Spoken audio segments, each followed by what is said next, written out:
तो कैसे हैं आप सभी लोग। एक बार फिर से वेलकम है आपका मेरे YouTube channel study with Yogesh में। आज आपका वर्ल्ड हिस्ट्री का जो नया टॉपिक उसने दिया है सिलेबस में, रूस की क्रांति दिए है। 2 वीडियो इसकी आएंगी, उसके बाद हमारा रूस की क्रांति भी कंप्लीट हो जाएगा।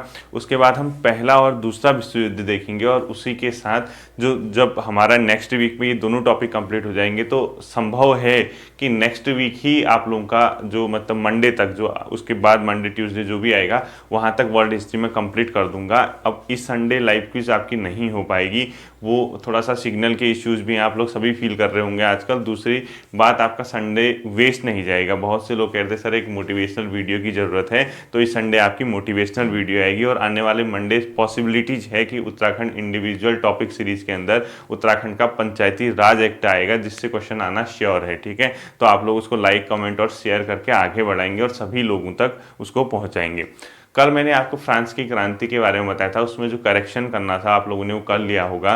उसमें एक मिस्टेक हो गई थी कि जो फ्रांस की क्रांति भी मैंने लुई 14 के टाइम करा दिया था, जबकि मेरी पहली जो वीडियो थी फ्रांस की क्रांति उसमें सही है, उसमें बताया था मैंने लुई 16 के टाइम हुई थी। तो उसको आप करेक्ट कर लेना। लुई 16 के समय फ्रांस की क्रांति हुई थी और उसी को फांसी की भी सजा दी गई थी। ठीक है, तो वो आप लोगों को मैंने बता दिया था, अगर वो सही कर लेना। देखिए, रूस की क्रांति हमने शुरुआत करनी है और मैंने पहले भी कहा है कि बिना समझाए मैं तो आगे नहीं बढ़ूंगा। ये तो तय मान के चलिए मुझसे नहीं हो पाएगा कि सीधे आके फैक्ट लिखा दो, ये कर लो। अब बिना पता ही नहीं है कि हो क्या रहा है, फैक्ट तो आपको कहीं भी मिल जाएंगे, आप गूगल पे सर्च कर लो। तो मैं कह रहा हूँ कि समझ के पढ़ोगे तो फैक्ट ईजिली आपके समझ आएंगे और कभी क्वेश्चन कॉन्सेप्ट बेस आएगा तो आपका गलत नहीं होगा। तो मैं रूस की क्रांति की शुरुआत करता हूँ। पहला पॉइंट लिख लीजिए, इसके कारण क्या थे। ठीक है, आपने हेडिंग डालनी है कारण, और कारण के अंदर पहला पॉइंट लिखना है आपका जो पहला पॉइंट है उसका लिखोगे रूस का राजतंत्र, यानी उसका जो रूस में निरंकुश राजतंत्र था उसी प्रकार का था जैसे फ्रांस की क्रांति के समय था। पहला पॉइंट लिखोगे निरंकुश राजतंत्र। इसका क्या मतलब है, जो राजा होता था उस पर किसी का अंकुश नहीं था। तो मतलब जब किसी पे कोई अंकुश नहीं है, कंट्रोल करने वाली शक्ति नहीं है, तो स्वाभाविक सी बात है समस्या का जन्म होगा ही होगा, क्योंकि वो अपने मन की करेगा तो जनता त्रस्त होगी ही होगी। तो एक प्रकार का निरंकुश राजतंत्र रूस में भी देखने को मिलता है, तो इसकी वजह से क्रांति होने के लिए संभावनाएं बन रही होती हैं। ठीक है, तो पहला पॉइंट आपने लिखना है निरंकुश राजतंत्र। अब निरंकुश राजतंत्र उसी प्रकार का था जहां जिस प्रकार से कहा था आपका फ्रांस की क्रांति के समय हमने देखा। तो निरंकुश राजतंत्र के आगे लिखो आप 1917 तक ये चल रहा था वहां पे। ठीक है, 1917 तक जब क्रांति हुई, 1917 में हुई थी वो क्रांति, तो 1917 तक फ्रांस की तरह यहाँ की स्थिति थी। लिखो 1917 तक फ्रांस की तरह यहाँ की भी स्थिति थी, फ्रांस की तरह यहाँ की भी स्थिति थी कि यहाँ राजतंत्र जो था वो निरंकुश था, जिसने क्रांति को आगे बढ़ाने में मदद की, यानी इसकी वजह से। दूसरा लिखो रूस का सामाजिक विभाजन, सेम का सेम जैसा वहाँ था। ठीक है, रूस का सामाजिक विभाजन, रूस का सामाजिक विभाजन। इसका मतलब क्या हुआ, रूस का समाज भी क्या था, अलग अलग वर्गों में बटा था। अब बताइए, जब समाज अलग अलग वर्गों में होगा, किसी एक वर्ग के साथ भेदभाव हो रहा होगा, कोई दूसरा वर्ग राज कर रहा होगा, तो असंतोष उत्पन्न नहीं होगा। असंतोष उत्पन्न होगा तो कभी न कभी वो किसी न किसी रूप में फूट के बाहर निकलेगा। सेम चीज़ यहाँ भी हुई थी। तो रूस का जो सामाजिक विभाजन था वो 2 वर्गों में था, एक था कुलीन वर्ग, दूसरा था वहाँ दास वर्ग। ठीक है, यानी दास जो थे एग्रीकल्चर सेक्टर में जो दास वगैरह काम करते थे, और दूसरा था कुलीन वर्ग। कुलीन वर्ग को थोड़ी सी क्या थी, समाज में उच्च स्तर के थे, इनको थोड़ी सुविधाएं थी, थोड़े से इसके मतलब समाज का रुतबा था। लेकिन दास वर्ग जो था काफी परेशान था। तो समाज का विभाजन जब इस प्रकार से होता है तो स्वाभाविक सी बात है कि क्रांति के लिए कंडे। अब क्रांति का ये मतलब मत समझना कि हमेशा हिंसा होगी। क्रांति तो किसी भी रूप में हो सकती है, जैसे भारत में नहीं होती कि IT क्रांति आ गई थी, इंफॉर्मेशन एंड टेक्नोलॉजी क्रांति, वो हिंसा है क्या? क्रांति का मतलब बहुत से लोग ये समझ रहे होंगे कि लड़ाई झगड़ा मार काट ये सब नहीं होता। ठीक है, वो कुछ ही केस में हो सकता है कि क्रांति के अंदर हिंसा भी देखने को मिले, लेकिन बहुत से केसेस में आपको क्रांति के अंदर हिंसा देखने को नहीं भी मिलेगी। तो रूस का सामाजिक विभाजन था कुलीन और दास वर्ग में, जिसने अपने आप में क्या कंडीशन उत्पन्न की, क्रांति की कंडीशन उत्पन्न होगी। देखिए इसमें क्या था, जो दास वर्ग था इसका एक मतलब एक वहाँ रूस का जार हुआ करता था, वहाँ जार बोलते थे। ठीक है, उसका नाम था जार अलेक्जेंडर। उसने क्या किया था, 1860 में कृषि की दासता को समाप्त किया था। यानी कृषि सेक्टर में जो गुलाम होते हैं वो दास दास्ता होती है उसको समाप्त किया था, लेकिन उसने एक कमी कर दी उन लोगों ने उसमें, जब ये काम किया तो भूमि का पुनर्वितरण नहीं किया, यानी जो जमीन होती है उसको जो कृषि क्षेत्र में जो दास होते हैं उनको नहीं बांटा गया, यानी वो पहले से दास थे, यानी जमीन जिसके पास थी जो मालिक था उसी के पास रही, दास्ता खत्म कर दी गई, लेकिन भूमि का तो पुनर्वितरण हुआ नहीं, भूमि तो आपने दोबारा डिस्ट्रीब्यूट की नहीं, तो उन लोगों को तो कुछ मिला नहीं, तो उसमें अभी भी निराशा थी। तो इसमें आप दास के नीचे लिखे ऐसे 1860 में 1860 में जार अलेक्जेंडर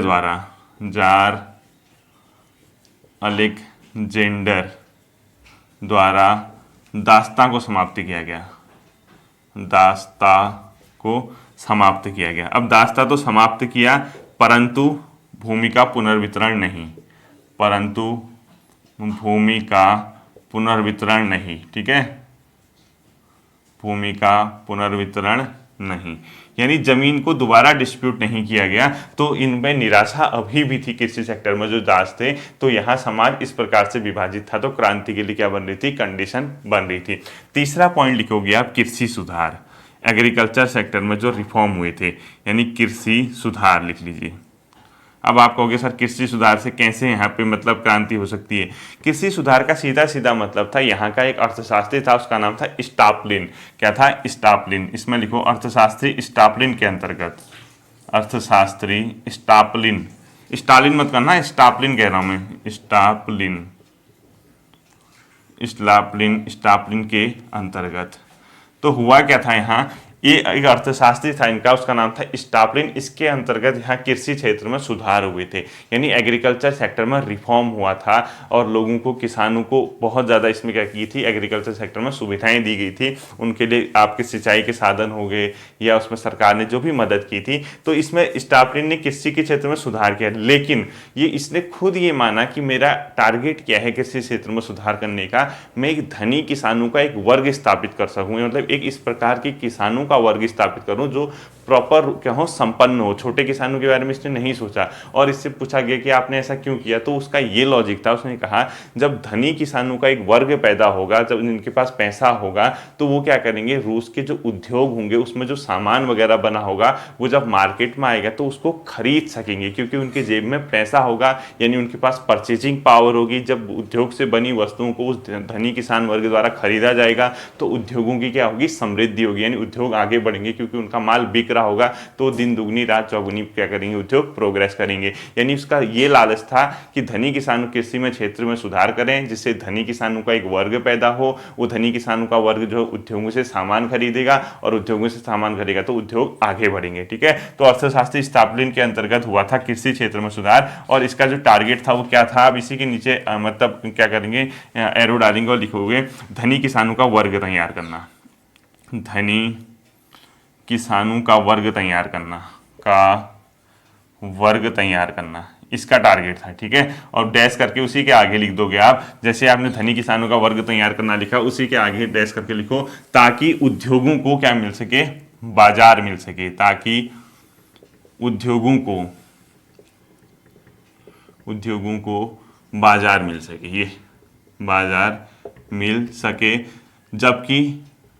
जबकि निम्न किसानों की स्थिति, मतलब जो छोटे किसान थे उनकी स्थिति में कोई सुधार नहीं हुआ था, ठीक है, ये समझ लेना।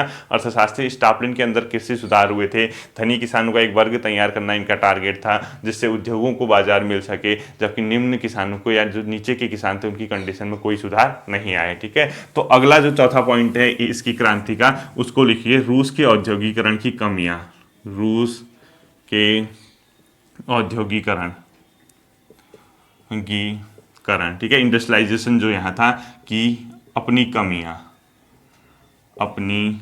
यानी इसकी कुछ ना कुछ कमियां रही थी इस इंडस्ट्रियलाइजेशन की। अब मेरे साथ इतनी बड़ी मजबूरी है, देखो टॉपिक रूस की क्रांति शुरू कर दिया, उससे पहले इंडस्ट्रियलाइजेशन हो चुका था, वो कहीं सिलेबस में नाम ही नहीं है। अब सोचो कितना बड़ा टास्क है कि डायरेक्ट ये टॉपिक समझाना, और जबकि इससे पहले क्या कंडीशन हुई थी उसके बारे में कुछ पता ही नहीं है। तो अब सिलेबस में यही दिए है तो हम भी यही पढ़ेंगे। तो रूस के औद्योगिकरण की अपनी कुछ कमियाँ थी। इसकी कमियाँ कैसे समझ में आएंगी, एक तो देखो इसका जो इंडस्ट्रियलाइजेशन हुआ था वो राज्य के अंतर्गत हुआ था, यानी सरकार के अंतर्गत, सरकार उस पर नज़र रखी थी, सरकार उसको रेगुलेट कर रही थी। जबकि उद्योगपति कभी नहीं चाहेगा कि हमारे उद्योग में सरकार का कंट्रोल हो। ठीक है, तो राज्य का हस्तक्षेप था, जबकि अर्थशास्त्र में, उद्योगों में हमेशा ये माना जाता है कि ये अपने आप में क्या कर रहे हैं, निजी रूप से संपन्न हो, सरकार इसमें हाथ न डाले, हस्तक्षेप न करे। तो इसकी अपनी कमियां क्या थी, ये एक कमी लिखो, राज्य का हस्तक्षेप था, यानी सरकारों का हस्तक्षेप। अब बताओ, अगर आप कोई उद्योग खोल रहे हो, खुद आप अपने कॉमन अपने अंदर सोचो, आपने कोई इंडस्ट्री एक छोटा सा खोला और उसको सरकार देख रही है कि क्या कर रहा है क्या नहीं कर रहा है, सरकार अपने अकॉर्डिंग रेगुलेट कर रहा है, तो आपको क्या अच्छा लगेगा बताओ। तो इसलिए लोग परेशान थे, राज्य का हस्तक्षेप था।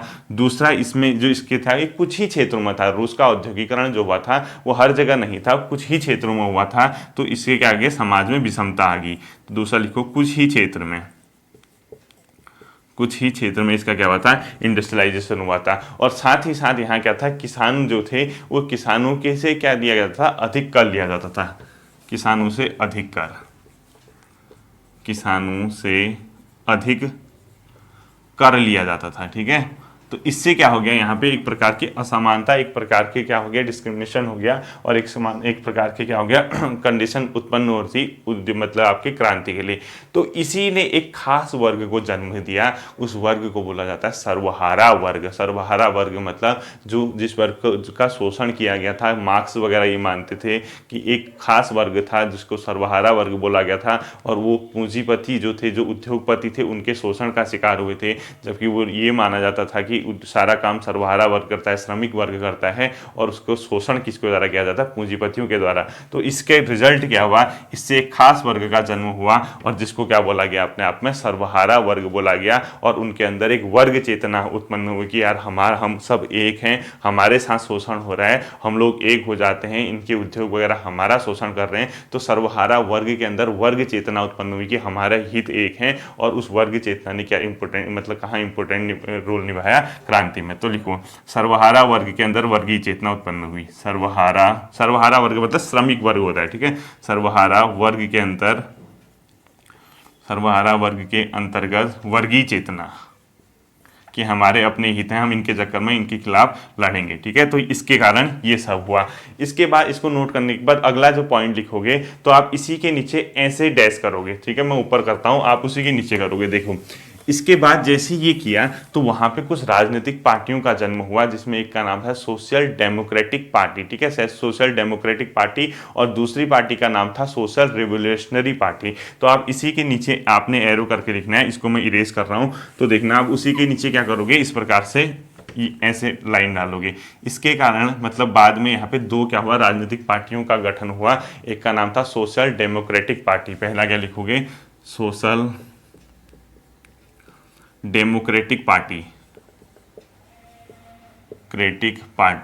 ठीक है, क्योंकि लोग अपना हित देखने लगे थे कि यहाँ ये वर्ग नाराज हो गया, श्रमिक वर्ग, वहाँ किसान वर्ग नाराज हो गया, तो राजनीतिक पार्टियां कैसे बनती, इसी आधार पे तो बनती कि उनका कोई ना कोई बेस हो। तो एक बन गई सोशल डेमोक्रेटिक पार्टी, और दूसरी बन गई सोशल रेवोल्यूशनरी पार्टी। क्या बनी, सोशल रेवोल्यूशनरी पार्टी। लिखो, सोशल रेवोल्यूशनरी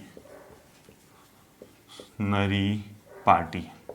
अभी देखिए, शायद कुछ समय पहले आपका जो ऑनलाइन एग्जाम हुआ था, कल किसी ने मुझे भेजा था, उसमें एक क्वेश्चन आया हुआ है कि दो क्वेश्चन देख रहा था मैं उसमें, वर्ल्ड हिस्ट्री के, जो मैं करा चुका हूँ। एक तो उसमें सोशल कॉन्ट्रैक्ट नामक पुस्तक के बारे में पूछा है, तो मैंने 4 बार पढ़ा दिया आपको। एक तो मैंने यूरोप में पुनर्जागरण में भी बताया कि किताबों का क्या रोल था रूसों की, और फ्रांस की क्रांति में उसको रिवाइज करता रहा, तो वो क्वेश्चन भी आया। और एक और क्वेश्चन वहाँ पे आया था कि जो ब्रिटेन के खिलाफ, यानी फ्रांस का कुछ इस प्रकार से आया कि अमेरिका को स्वतंत्रता दिलाने में ब्रिटेन जैसे दुश्मन के खिलाफ किसने सहायता की थी, तो लुई 16वां या लुई 14वां, जो भी लुई 16वां पे ऑप्शन था। मैंने क्या कहा था आपसे कि लुई, जब फ्रांस की क्रांति हुई थी, इसने अपना सारा धन बर्बाद कर दिया था। कहाँ बर्बाद कर दिया था, फ्रांस, मतलब वहाँ अमेरिका में, अमेरिका को स्वतंत्रता दिलाने में ब्रिटेन के अगेंस्ट। तो ये टेक्निकल क्वेश्चन होते हैं, अंडरस्टैंडिंग पे बनाने पड़ते हैं, तो मैंने उसको, उस सेंटेंस को आप सुने रहना है। ठीक है, तो दो पार्टियों का गठन हुआ, एक को सोशल डेमोक्रेटिक पार्टी बोलते हैं, दूसरे को सोशल रिवोल्यूशनरी पार्टी बोलते हैं। जो सोशल डेमोक्रेटिक पार्टी थी 1895 में बनी, और औद्योगिक मजदूर इसका क्या था, आधार था। ठीक है,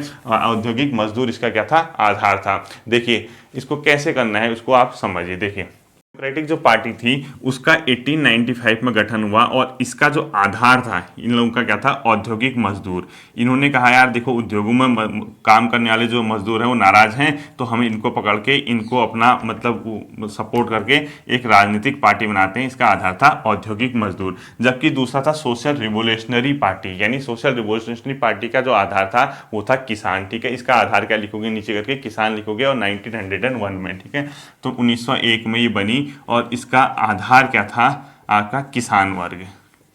कौन था, किसान वर्ग था।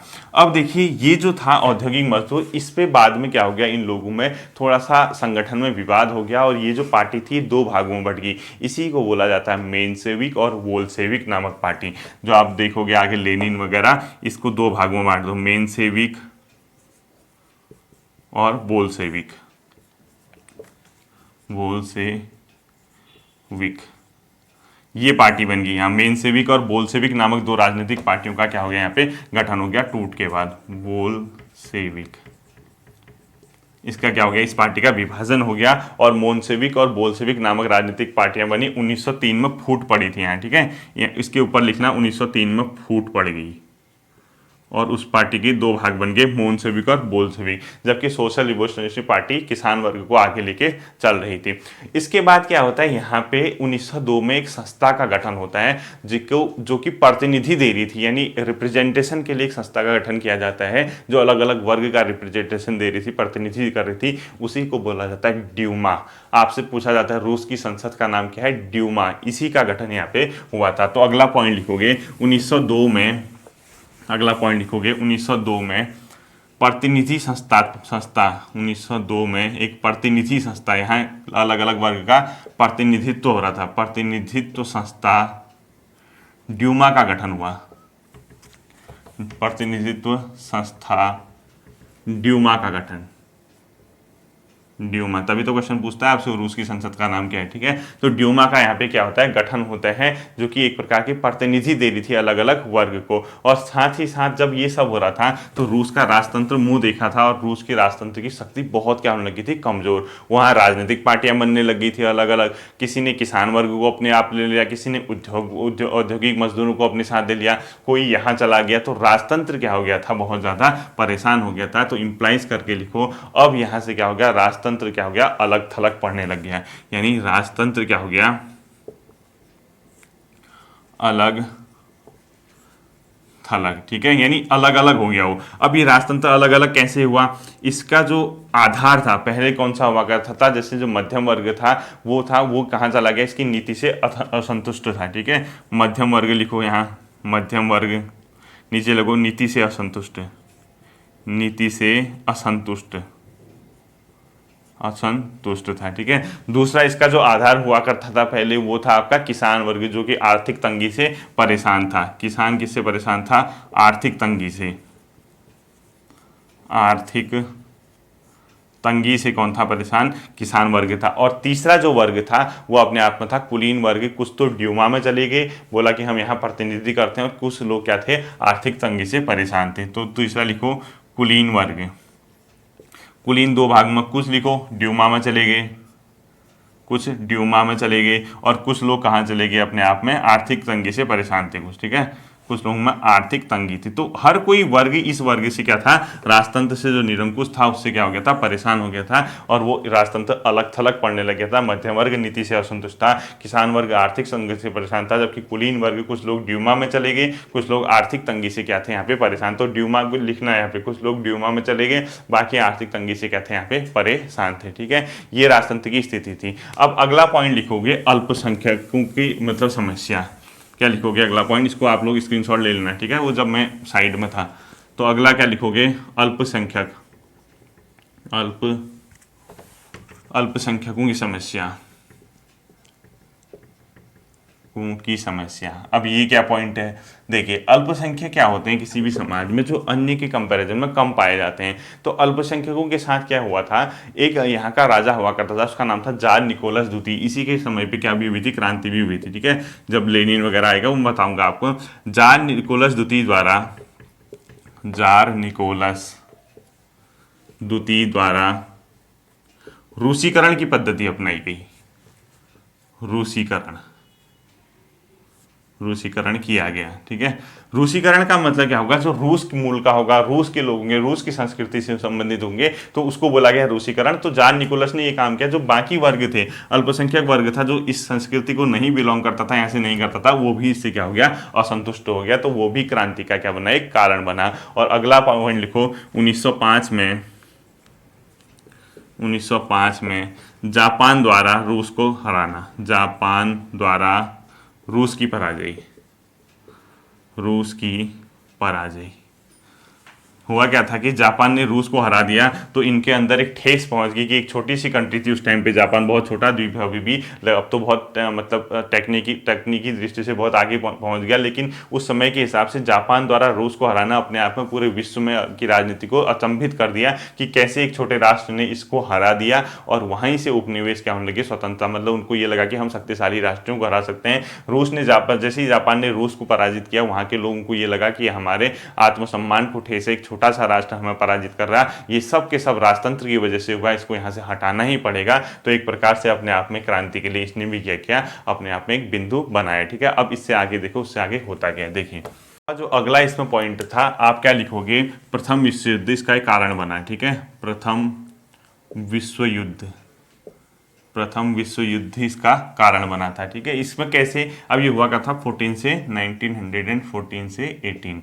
अब इसमें कैसे ये प्रथम विश्व युद्ध कारण बना, क्योंकि ये माना जाता है कि जब रूस में रेवोल्यूशन हो रहा था, रूस की क्रांति हो रही थी, तो एक प्रकार से जब राजतंत्र था, जो अभी तक राजतंत्र 1905 वगैरह आगे चलता रहा, राजतंत्र अभी भी है, तो धीरे धीरे रिफॉर्म करने लग गया था। यानी उसने कृषि क्षेत्र में, उद्योग क्षेत्र में हर वर्ग को संतुष्ट कर रहा था, समझा रहा था, और वहाँ स्थिति बेटर होने लग गई थी। तो हो सकता था कि अगर ये प्रथम विश्व युद्ध न हुआ होता तो रूस की क्रांति ही नहीं होती, क्योंकि जब सरकारें ये करने लगी थी, सुधारात्मक काम करने लगे थे, वर्गों को संतुष्ट करने लगे थे, अचानक फर्स्ट वर्ल्ड वॉर आ गया, और फर्स्ट वर्ल्ड वॉर आते ही सरकार का ध्यान क्या होगा, हट गया उनसे, और वो अपना कहाँ लगी, युद्ध में उसने रूस को झोंक दिया। युद्ध में उसने रूस को झोंका तो वहाँ आवश्यक वस्तुओं की कमी हो गई, महंगाई अलग बढ़ गई, तो हर कोई वर्ग क्या होने लग गया, फिर से परेशान होने लग गया। तो इतिहास में ये भी माना जाता है कि अगर प्रथम विश्व युद्ध नहीं हुआ होता तो रूस की क्रांति संभवतः बच जाती। तो अब आप कहोगे सर प्रथम विश्व युद्ध ने कैसे रूस की क्रांति को बढ़ावा दिया, इसमें एक तो देखो, ये माना जाता है कि रूस को बिना तैयारी के युद्ध में झोंक दिया, बिना तैयारी के रूस का युद्ध में जाना, रूस का युद्ध में जाना। अब युद्ध में ही तो चला गया, तो इससे क्या प्रभाव पड़ा, यहाँ पे आवश्यक वस्तुओं की कमी होगी, क्योंकि सरकार ही युद्ध में लगी है, तो चीजें कौन देगा जनता को, तो आवश्यक वस्तुओं की इससे क्या होगी, कमी। तो नीचे लिखो, आवश्यक वस्तुओं की कमी, आवश्यक वस्तु की कमी होगी। तो गवर्नमेंट ने इसके अलावा दूसरा काम क्या कर दिया इस दौरान, वहां पे अतिरिक्त मुद्रा को क्या कर दिया, मार्केट में फ्लो करवा दिया। जब अतिरिक्त मुद्रा मार्केट में फ्लो होती है तो उससे क्या होती है, मुद्रास्फीति बढ़ जाती है। अब आपको सर मुद्रास्फीति क्या होती है, अभी सिंपल सा ये मान के चलिए, मुद्रास्फीति का मतलब महंगाई को लेके है। ठीक है, जब इकोनॉमिक्स में पढ़ाऊंगा आपको मुद्रास्फीति, तब तो ईजिली समझ आ जाएगा। अभी आप सिर्फ इतना समझ जाइए कि अतिरिक्त मुद्रा छपवा दी, अतिरिक्त मुद्रा। अब इस अतिरिक्त मुद्रा से क्या हुआ कि मार्केट में मुद्रास्फीति होगी, यानी ब्रैकेट में महंगाई लिख देना, मार्केट में मुद्रास्फीति। ठीक है, महंगाई लिख दो ब्रैकेट में। अब आप कहोगे महंगाई सर कैसे, समझ नहीं आ रहा। देखिए, सपोज आपके पास अभी जेब में कुछ नहीं है, या 10 ही रुपये हैं, एक एग्जांपल दे रहा हूँ, यानी आपकी पॉकेट में, आपकी फैमिली ने आपकी पॉकेट में 10 रुपये डाले। अब आप 2-4 लोग हो, एक फैमिली के 3 भाई बहन हो या 4-5 लोग हो, अब आपके बगल में एक दुकान है, अभी 10 रुपये आपकी फैमिली ने आपकी जेब में डाले हैं। ठीक है, 10-10 रुपये सबके जेब में, ठीक हो गया। आप गए तो दुकानदार आपको कोई 10 रुपये की वस्तु है 10 ही में देगा ना, और वस्तुओं की सपोज वहाँ पे शॉर्टेज नहीं है, अभी नॉर्मल है। बाई चांस अगर आपके जेब में हजारों रुपये डाल दिए, ठीक है, अब वस्तुओं की वहाँ शॉर्टेज होगी, यानी दुकान में चीज़ें कम हैं। अब उसमें किसको मिलेगी वस्तु, जो ज़्यादा पैसा देगा। सपोज आपकी जेब में पहले 10 थे, आप 10 से ऊपर दे नहीं सकते थे, अब आपकी जेब में हजारों रुपये हैं, आप एक 5 रुपये की चीज़ भी अगर आप, क्योंकि कमी है और बहुत नेसेसरी वो चीज़ है आपके लिए, तो आप उसको भी खरीदोगे, चाहे आपको 10,000 रुपये देना पड़े, क्योंकि अगर वो नेसेसरी है। तो 10,000 रुपये आपकी जेब में है तो आप तो दे दोगे, तो वो 5 रुपये की चीज़ 10,000 की होगी, इसी को तो महंगाई बोलोगे, क्योंकि वहाँ मार्केट में वस्तुओं का शॉर्टेज है और यहाँ पैसों की अधिकता है। तो जब वस्तुओं वस्तुओं की शॉर्टेज होगी, पैसों की अधिकता होगी, तो कौन सा चीज़ होगी? महंगाई तो बढ़ेगी, क्योंकि उसको खरीदने के लिए आप ज़्यादा पैसा दे दोगे, ज़्यादा पैसा दे दोगे उसके रेट बढ़ जाएंगे और मिलेगा उसको जो ज़्यादा पैसा देगा, तो उसने मुद्रास्फीति कर दी, इससे भी यहाँ तनाव उत्पन्न हो गया। तीसरा क्या हो गया था? कार्यपालिका वहाँ की जो थी, यानी जो सरकार से काम करने वाली, प्लस ड्यूमा जो वहाँ की जो संसद थी, इसके बीच विवाद हो गया, ड्यूमा के बीच विवाद।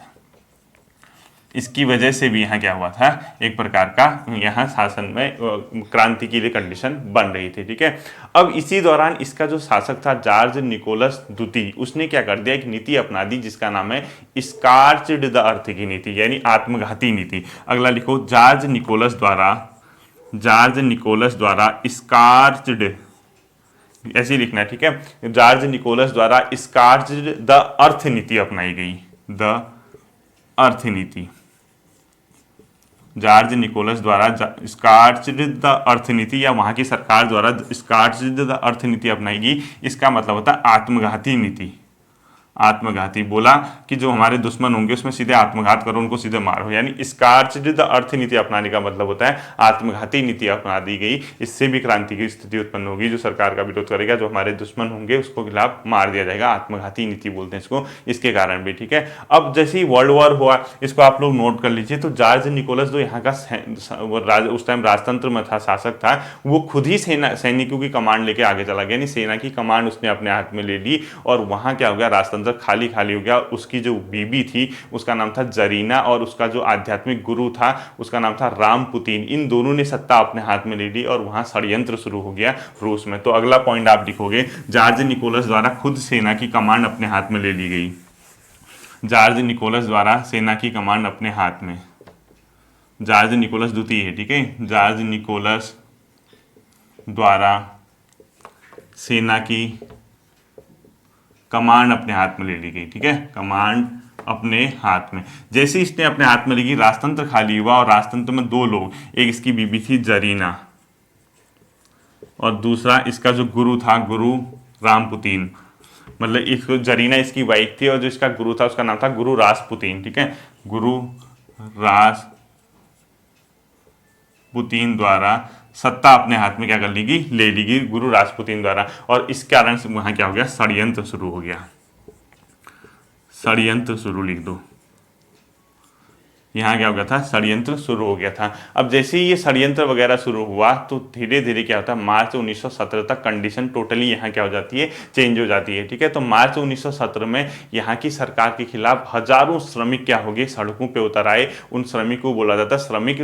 पेट्रोग्राड की सड़कों पे, पेट्रोग्राड एक जगह है, यहाँ की सड़कों पे उतर आए और उनने सरकार के खिलाफ क्या कर दिया, यानी राजतंत्र के खिलाफ एक प्रकार का विद्रोह करना शुरू कर दिया। और सैनिकों से ये कहा गया कि इस भीड़ को अलग थलग कीजिए आप लोग, और सैनिकों ने भीड़ को अलग थलग करने से भी मना कर दिया। उनका ये मानना था कि हम इसको अलग थलग नहीं कर सकते, जबकि 1900 पहले जब ऐसा कभी हुआ था उस टाइम सैनिक राजतंत्र के साथ थे, लेकिन इस बार जो भीड़ थी उसको अलग थलग करने में राजतंत्र के आदेश को नहीं माना गया सैनिकों द्वारा। इसका सीधा सीधा मतलब था राजतंत्र यानी राजा के सैनिक ही राजा के साथ नहीं है तो क्रांति क्या होगी, श्योर होगी, जरूर होगी। और उसके बाद क्या होता है, मार्च 1917 में जॉर्ज निकोलस क्या द्वितीय की सरकार का क्या हो जाता है, पतन हो जाता है। तो अगला लिखिए, मार्च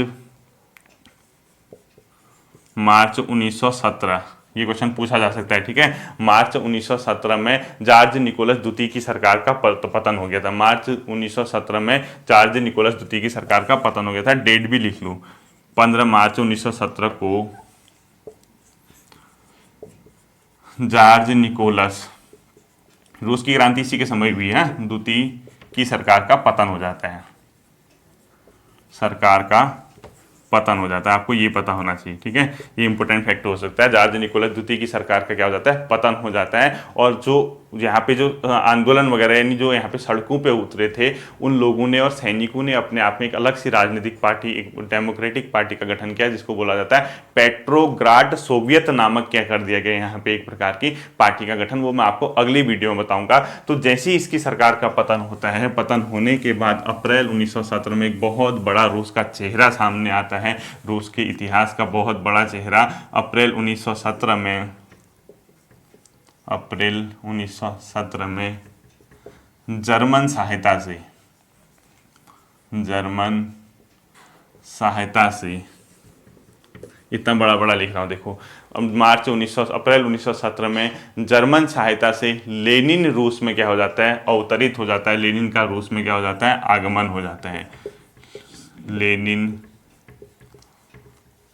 रूस में क्या होता है, अवतरित हो जाता है, यानी रूस में उसका जन्म हो जाता है। जन्म का मतलब पैदा वाला जन्म नहीं, ठीक है, एक प्रकार का उसका चेहरा सामने आ जाता है कि लेनिन भी कोई चीज़ है। तो देखिए अप्रैल 1917 में जर्मन सहायता से लेनिन रूस की में क्या हो जाता है, अवतरित हो जाता है। और किस प्रकार से यहाँ से आगे की घटनाएं होंगी, कैसे क्रांति आगे बढ़ेगी, वो मैं आपको आने वाली वीडियो में बताऊंगा। उम्मीद करता हूँ ये जो सीरीज है, ये जो कॉन्सेप्ट है आपके दिमाग में छपे होंगे। आपको कुछ ही नहीं करना है, आपने ये दिमाग में रखना है कि कैसे कैसे यहाँ पे क्रांति होती है, कौन सा वर्ग राजतंत्र के खिलाफ है, 1905 में क्या होता है, ड्यूमा क्या थी, और इसके बाद 1917 आते आते प्रथम विश्व युद्ध में क्या क्या हुआ था, 1917 में क्यों ऐसी कंडीशन बनी कि क्रांति की हो, लेनिन कैसे यहाँ पे जन्मता है, ये मैं आपको आने वाली वीडियो में बताऊंगा। कल हमारा ये वीडियो कंप्लीट हो जाएगा, इससे संबंधित तथ्य भी कल आ जाएंगे, थोड़े से कॉन्सेप्ट बचे हैं, दोनों चीज़ मिला के हम कल कंप्लीट करते हैं। उम्मीद है आपके समझ आया होगा। फिर मिलते हैं, तब तक के लिए थैंक यू।